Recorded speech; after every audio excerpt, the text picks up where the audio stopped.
자, 우리 오늘 짱탑5는 하이 퀄리티 음악 방송을 지향하고 있습니다. 네, 여러분 초겨울 쌀쌀한 날씨가 이렇게 쫙 연출이 되면은 발라드 음악을 이렇게 들으면서 이 날씨도 많이 추워졌는데 나의 첫사랑은 잘 지내고 있겠지 하는 그런 생각도 빠지실 텐데요. 주식시장 안 좋을 때는 딴 생각하는 게 좋기 때문에 이런 음악 들으시면서 추억에 잠겨보시는 것도 좋을 것 같습니다. 요 노래 제목을 혹시 아시는 분 아무도 없으세요? 사랑은 테일을 남기고 향기를 남기고 그렇죠. 사랑은 테일을 남기고 향기라는 가수가 부른 테일의 그렇죠. 네, 테일의 사랑은 향기를 남기고 였습니다. 우리 손석우 교수님의 사랑은 어떤 향기였습니까? 죄송합니다. 잿빛 향기였던 걸로 기억하는데. 아니, 집에 계신 분이 지금 노하실 것 같은데 자. 공매도 금지는 상승의 향기만 남겼습니다. 잠깐 그날 상승의 향이 난 것 같긴 한데 다음날 봤더니 그 향이 내가 맡은 향이 맞았나라는 그런 생각이 들 정도로 너무나 금방 지나갔다라는 그런 의미에서 저희가 이 노래를 틀어봤는데요. 어떻게 잘 맞는 노래였던 것 같습니까? 지금 향기만 남기고 떠나간 느낌인데 떠나간 거예요? 원래 주식시장은 그 냄새를 잘 맡아야 성공을 한다라고. 네. 냄새 어떻게 후각 좀 예민하세요? 네, 매우 예민하죠. 지금 어떤 냄새가 납니까? 지금은 약간은 그 조정의 냄새가 나요? 네. 그 냄새 코리코리하고 별로 안 좋은데. 그죠. 근데 일단은 우리가 뭐 공매도 금지 전 혹은 우리가 가장 바닥일 때와 지금의 주가를 좀 비교를 해보시면은 바닥일 때는 코스피 기준으로 지금 2,200을 얘기를 했습니다. 2,300 여기까지 떨어졌어요. 그리고 2,500까지 올라왔습니다. 뭐 크게 보시면은 거의 7에서 한 10% 정도 올랐다라고 볼 수 있는데 그럼 이 부분에서 공매도 금지에 의해서 올라온 부분 다 토해냈냐? 그거 아니거든요. 그리고 어제 같은 경우에도 어제 오후장에 보시면은 이제 주가가 쭉 밀리다가 오히려 그 상황에서는 공매도를 갚는 혹은 좀 이제 회복된 심리에 의해 가지고 개인 투자자들의 매수 이런 것들이 들어온 것도 사실입니다.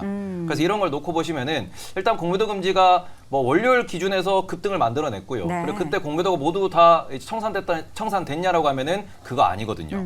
그래서 이런 부분에서 좀 조정이 나오면은 공매도가 또 줄어들고 반복적으로 줄어들면서 약간 수급에 긍정적인 영향을 미치고 있다. 이렇게 좀 보셔야 될 것 같기 때문에 이런 부분에서는 상승보다는 약간의 좀 긍정적 수급의 영향을 계속 남기고 있다. 이렇게 보는 게 맞을 것 같습니다. 아직은 일단은 남아있기는 하다라는 건데 저는 그게 너무 궁금해요. 우리가 이제 공매도 금지하고 나서 첫날 막 쇼커버 물량이 엄청 들어왔잖아요. 근데 그게 다 들어온 건지 남아있는 건 없는지 남아있을 것 같은데. 잠정 물량은 남아있다라고 보는 게 맞겠죠. 뭐 이제 계속 최신화돼야 되긴 하겠지만 뭐 이달 초 기준으로 해서 공매도 잔고 금액이 뭐 코스닥, 코스피 다 합쳐서 17조 넘어간다라고 보고 있고 이게 다 어쨌든 공매도 금지 그 첫날 물론 소화가 되긴 했지만 여전히 물량은 남아있다라고 보고 다만 이게 이제 수급의 상황을 보면 하루 사이에 이제 외국인과 기관이 이제 돌변을 했기 때문에 공매도 물량을 많이 쥐고 있는 외국인과 기관이 이렇게 돌변을 했다라는 거는 앞으로 그럼 추가적인 쇼커버링 물량이 나올 거냐 거기에 대해서는 의문을 갖게 되고 있는 거죠. 특히 이제 어제는 선물에서도 매도 포지션 외국인과 기관이 취했잖아요. 이런 거 보면 어쨌든 공매도 물량, 쇼커버링 물량이 나오려면 지수가 뭐 어쨌든 오는 거에 대한 부담을 가져야 되는데 그렇게 보지 않고 떨어진다라고 본다면 급하게 어떤 청산할 이유는 없는 거잖아요. 그러니까 지금 뭐 선물 포지션만 봐도 이게 단기간에 어떻게 확 쏟아져 나온다 혹은 지수의 급등을 뭐 초래할 정도의 물량이 한꺼번에 나온다 이렇게 보기는 현재로서 어렵지 않을까요? 그러니까 이게 너무나 우리가 그냥 간단하게 볼 문제가 아닌 것 같습니다. 그들도 엄청 똑똑하잖아요. 다 똑똑한 분들이잖아요. 외국인이든 기관이든 개인 못지않게. 영어도 잘하겠죠. 그분들은 잘하실까요? 같이 데리고 가야겠네요. 근데 어쨌든 그런 상황 속에서 우리가 너무나 순수하게 기대를 했던 것 같습니다. 이거 쇼커버 다 들어오면은 와 이거 얼마나 오르는 거야 라는 기대를 했는데 그런 흐름이 나타나지 않은 것이 지금 시장에 연이은 하락을 좀 불러오지 않았나. 그 공매도 금지된 첫날에 쇼커버링 이제 물량 나온 첫날에 예탁금이 늘었더라고요. 고객 예탁금. 3조 원 늘었더라고요. 이게 물론 낮은 수준이긴 한데 어쨌든 개인 투자자들은 지금 뭐 어쨌든 쇼커버링 물량에 따른 지수 오르는 걸 기대를 갖고 무언가 대기 자금으로 스탠바이를 하고 있다라는 얘기인데 그게 순진한 생각이었던 거죠. 잘못 짚었을 판단이었을 수 있다라고 보는 거죠. 이거 잘못된 생각인가요? 이재율 교수님은 어떻게 보세요? 네. 아주 잘못된 생각은 아니라고 보고 있습니다. 네. 그러니까 어쨌든 우리나라 시장이 굉장히 어려웠잖아요. 어려웠었던 상황에서 어떻게 보면 이제 우리가 시간이 좀 지나고 나서는 판단이 가능할 것 같은데 저는 이 공매도 금지했었던 타이밍 자체가 좀 괜찮았다라고 저는 보고 있어요. 그러니까 너무 급격하게 진행이 된 것은 네. 약간 세련되지 않았다라는 느낌도 있지만 지금 일단은 환율이나 유가가 어느 정도 안정이 됐었던 상황에서 우리 시장이 어느 정도 저점을 다지고 반등이 나올 만한 자리에서 저는 공매도 금지가 나왔다라고 보고 있습니다. 네. 그래서 지금 우리가 계속해서 이제 이 추이를 좀 따져는 봐야겠지만 제가 봤을 때 여기서 우리나라 시장이 저는 원래는 2,400포인트 정도까지 올라오게 되면 저항대를 좀 맞을 거라고 생각을 했는데 네. 이 구간까지 좀 쉽게 뚫어낸 다음에 지금 조정을 좀 받고 있는 거죠. 그래서 여기서는 일단 우리가 분석하기 나름이겠지만 주식을 매매하고 계신 분들 입장에서는 뭐 2,400포인트대로 이탈하게 된다면 대응을 하겠다라는 관점으로 보면서 트레이딩이나 이제 대응의 영역으로 들어간다라고 한다면 우리가 지금 이렇게 나와 있는 여러 가지 복잡한 부분들 사실 지금 우리가 공매도 잔고라든지 이런 것들을 완벽하게 파악할 수가 없습니다. 네. 그렇기 때문에 이런 부분들은 내용만 인지를 하고 계시고 내가 대응을 하겠다라는 관점으로 보셨으면 좋겠고 네. 연말까지 저는 이제 거래 대금이 많이 안 붙을 것 같아가지고 그러니까요. 그래서 이제 돈이 안 좀 붙어요. 횡보라든지 약간 약한 횡보장이 이어질 수도 있다. 저는 이렇게 보고 있습니다. 그 안에서는 종목별로 계속해서 수익률 게임이 벌어지겠지만 우리가 지수의 드라마틱한 상승을 기대하기에는 좀 제한적인 여건들이 형성되어 있다라는 겁니다. 임순재 교수님, 과거에 공매도 금지했을 때와 지금을 비교하면은 물론 아직 한 3거래밖에 되지 않았지만 뭐가 좀 다를까요?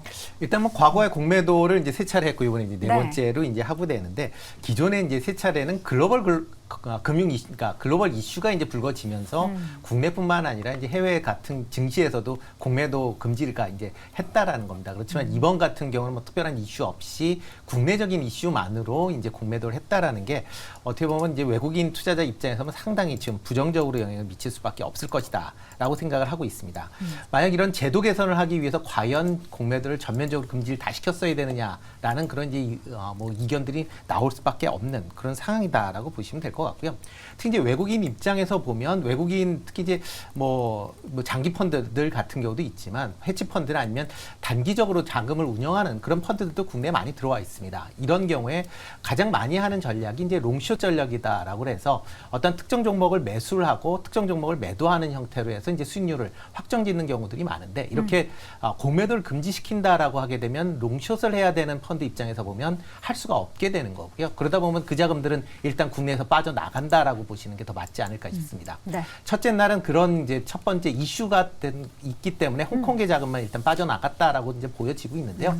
만약 이제 이게 장기간 된다라고 하게 되면 기타 다른 지역에 있는 뭐 헤지 펀드 같은 경우나 아니면 단기적인 자금을 운영하는 펀드에서도 자금이 이탈될 가능성은 있기 때문에 아마 국내의 외국인 이제 매수세보다는 아마 매도세가 좀 더 뭐 꾸준하게 이어질 가능성이 좀 있다라고 좀 생각이 되고 있고요. 네. 뭐 그렇기 때문에 현재와 같은 이제 공매도 금지는 상당히 이제 변동성을 좀 키우지 않을까라는 생각을 해보고 있습니다. 네. 특히 뭐 국내 증시에 대해서 이제 해외 투자자들의 일단 뭐 신뢰도가 상당히 이제 떨어졌다라고 보시면 될 것 같고요. 뭐 그렇기 때문에 그런 문제로 접근을 한다라고 하게 되면 뭐 외국인 투자자 입장에서 굳이 한국 시장을 뭐 주요 시장으로 뭐 봐야 될 것이냐라는 그런 의견도 같이 나올 수밖에 없는 거고요. 특히 뭐 지금 뭐 많은 투자자들이나 뭐 정부에서도 MSCI 선진국 지수에 대한 뭐 기대감이 큰데 아마 이번 정권 내에는 가입을 못할 것이다. 라고 좀 생각을 하고 있습니다. 아니 근데 그 전에 MSCI 선진국 지수 얘기 나올 때마다 그 6개월에 한 번씩 밀당하는 것도 아니고 이렇게 뭔가 어장관리하는 그런 느낌이거든요. 아 그러니까 그 MSCI에서 요구하는 거를 못 맞추고 있기 때문에 그렇다라고 보시면 됩니다. 요구할 만한 거를 해야죠. 그냥 네? 좋게 봐주시면 안 돼요, 그냥. 일단 약간 그런 외국인 투자자 네. 입장에서 보면 일단 거래의 그러니까 자율성을 상당히 이제 중요시 하는데 자유롭게 해주면 또 우리나라 와가지고 또 현금 일주기처럼 싹 네. 빼가려고 그 아, 검은 이게 속내가 너무 그러니까- 보이잖아요. 그러니까 그렇게 이제 그러니까 시장이 어느 정도 안정이 되면 네. 그런 부분이 적다라는 거죠. 지금 같은 경우는 이게 이머징 시장에 있기 때문에 어떻게 보면 헤지펀드 입장에서 보면 여긴 치고 빠진다라고 생각을 하지만 선진국 시장에 들어가면 일정 포지션을 가져야 되는 거거든요. 그런 측면에서 선진국 시장으로 들어가는 게 우리나라 증시에는 확실히 뭐 유리하지 않을까라는 생각을 하는데 지금 상황으로 보면 최소한 3, 4년 정도는 미뤄지는 그런 상황이다라고 네. 보시는 게 맞지 않을까 싶습니다. 알겠습니다. 지금 이 부분에 대해서 좀만 더 말씀을 드리면은 일단 핵심이 되는 건 뭐냐 그러면은 그래서 우리나라 기업들이 싸냐 비싸냐. 아, 맨날 그 얘기하잖아요. 네. 또 비싸다라고 하려고 그러죠? 근데 이게 우리나라 기업들이 PER, PBR은 싸요. 그 관점에서는 우리가 트레이드 할 만합니다. 근데 제가 계속 말씀드리는 게 뭐냐 그러면은 S&P 500이 지금 우상향을 하고 있고 지금 4,000대를 기록하고 있습니다. 네. 근데 이 상황에서 연말 기준으로 배당률 따져보시면 1.5% 나와요. 근데 우리나라 같은 경우에도 지금 코스피가 2,400 정도로 보시면은 배당률 기준에서 1.5% 나옵니다. 네. 그러니까 말 그대로 우리가 주식을 보유했을 때 그 보유한 것에 대한 가치, 주주환원으로 볼 수 있고 그 관점에서는 우리나라 기업들 돈 잘 법니다. 네. 근데 주주환원율이 낮아서 우리나라는 코리아 디스카운트가 발생하는 거고요. 중복 상장이 되어 있기 때문에 실제로 실적이 그만큼 나오냐 그러면 그게 아닌 거거든요. 그래서 이런 부분에 있어가지고 우리나라 내부적으로도 여전히 바뀌어야 될 부분은 많습니다. 그래서 지금은 코로나 이후로 개인 투자자들이 많이 좀 스마트해졌기 때문에 이런 네. 부분을 알고 투자를 하실 때 좀 더 건강한 투자를 많이 하고 계시는데 이게 좀 더 확산이 되어야 우리나라가 시장도 그리고 투자자도 선진국에 맞는 좀 그러한 매매 혹은 그러한 투자가 가능할 것이다. 네, 그런 부분에 있어서 좀 집중적으로 공부를 하셨으면 좋겠습니다라고 말씀을 드리겠습니다. 네, 바뀌어야 할 거는 참 많은데 일단 지금 바뀐 거 하나 좋은 거 얘기하자면 코스닥이 상승으로 전환이 됐고요. 우리 테이버 고수가 이야기한 거나 뭐 인순재 고수님이 이야기해 주셨던 모든 얘기가 맞습니다. 맞고요. 근데 이게 한순간에 바뀔 수 있는 게 아니기 때문에 지금 당장 우리가 여기서 얘기해봤자 뭐 약간 탁상공론이 되는 거라서 지금 당장 우리가 할 수 있는 그러니까 시장에서 어떻게 대응을 해야 되는지를 이야기를 하려면 이제 2차 전지 얘기를 안 할 수가 없습니다.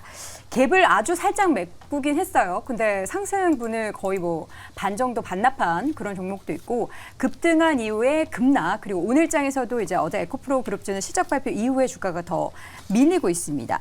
2차 전지 사실 공매도 금지 관련해서 가장 큰 수혜주다라고 기대를 했는데 변동성이 너무 커서 좀 두려운 투자자분들을 위해서 이재우 교수님이 한 말씀 해주시죠. 네, 2차 전지 굉장히 어렵게 변동성이 어렵다라기보단 크게 나오고 있죠. 그래서 제가 월요일에도 그때 질문을 하셔가지고 네. 제가 그때 당시에는 매수하시면 안 된다라는 말씀을 드렸는데 같이 말씀드렸었던 부분이 어느 정도 눌림이 나오면 그래도 우리가 트레이딩 관점으로는 접근이 가능하지 않겠느냐 이런 말씀을 드렸던 적이 있습니다. 네. 근데 지금도 그 의견은 저는 비슷해요. 다만 우리가 이 2차 전지 업황에 대한 부분들을 따져봤을 때 분명히 좀 부정적이고 어려운 부분들이 있습니다. 특히 지금 자동차 업체들 같은 경우도 판매량이 줄어들 가능성이 높다라는 거죠. 계속해서 고금리가 유지가 된다라고 한다면 자동차 판매량이 줄어들게 되면 2차 전지라든지 관련되어 있는 기업들도 주가가 제한적인 흐름이 나올 가능성이 굉장히 높습니다. 그렇기 때문에 지금 만약에 2차 전지 관련주들을 좀 대응을 해보신다라고 한다면 수익이 나는 분들이라면 전 월요일 날 똑같이 말씀드렸는데 수익이 나고 있다라면 어느 정도 챙기시는 게 맞다라고 보고 있고요. 장기적으로 보유하신 분들 같은 경우는 제가 이제 좀 만나보면 이런 말씀들을 많이 하시더라고요. 난 2025년도까지 보고 있어. 난 2026년도까지 보고 있어. 이렇게 말씀을 하시는 분들이 계신데 그런 분들은 이제 전략적으로 이제 대응을 해 나가시면 됩니다. 다만 이제 주식 투자를 오래 하지 않으셨거나 뭐 한 3개월, 6개월 정도 보유하신 분들 같은 경우는 내가 가지고 있는 자금 중에서 너무 무리해서 들어가지 않았다면 일단은 추가 반등을 좀 노려보시고 그 다음에는 실적 자체가 개선되는지 여부를 좀 따져봐야 될 것 같습니다. 근데 중요한 것은 업황 자체에 대한 이런 부정적인 부분들을 좀 외면하려고 하시는 분들이 좀 계시다라는 거죠. 지금 이번 주 월요일 같은 경우도 2차 전지 관련주도 굉장히 강하게 올라왔지만 당시 SK하이닉스 같은 경우도 신고가로 들어가 있었던 상황입니다. 그렇기 때문에 우리 시장은 아직까지는 반도체가 좀 더 주력이라고 보시면 좋을 것 같고 2차 전지는 여기서부터 이제 기술적 반등을 좀 더 이어갈 수 있을 것이다. 이렇게 말씀드리겠습니다. 네.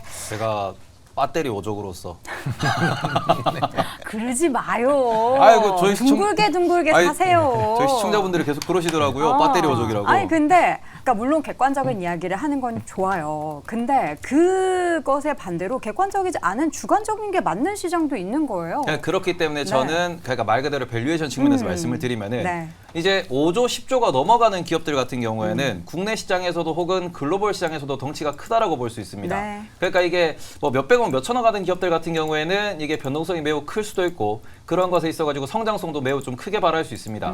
근데 이게 10조 단위가 넘어가고 20조 단위가 넘어가는 기업들 같은 경우에는 지금의 변동성이 말 그대로 정상적인 변동성은 아닌 상황입니다. 그렇기 때문에 이런 부분에서 우리가 왜 이렇게 흔들리는지도 좀 잘 보셨으면 좋겠고 그리고는 그런 부분에서 뭐 자동차 시장도 많이 말씀을 하시고 리튬 가격도 많이 말씀을 해주시고 계시는데 네. 좀 장기적으로 보시는 분들도 숫자를 좀 더 디테일하게 공부를 하셨으면 좋겠다라고 말씀을 드리도록 하겠습니다. 네. 허가 너무 높아요. 야, 뭐 높은 게 그거만 있는 건 아니고 다른 종목들도 보면 안 좋은 게 많아요. 근데 우리는 인생을 살면서 안 좋은 것도 있지만 좋은 거를 바라보면서 투자를 하는 것도 좋은 지혜라고 생각하거든요. 2차전지 투자하시는 분들 일단 힘내시고요. 우리 테이버 고수는 그래도 여러분들이 이렇게 리스크 테이킹을 할 때 뭐를 주의해야 되는지를 말씀드리는 그런 관점이니까 너무 또 미워하지 마셨으면 좋겠습니다. 예. 눈물이 지금 글썽이는 것 같은데 괜찮아요? 아니, 미워하시면은 아, 됐어요. 제가 예, 그만하세요. 네, 욕 먹고 알겠습니다. 더울에 살고 뭐 예, 또 알겠습니다. 자, 테이버 고수의 장수를 기원하면서 자, 오늘 장 탑5 네 분의 의견 다시 한번 정리해 보겠습니다.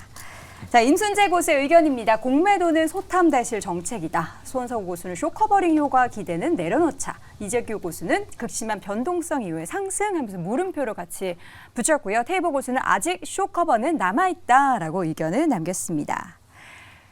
자, 오늘 장 탑5 함께하고 있습니다. 이어지는 3위 주제 확인해 보시죠.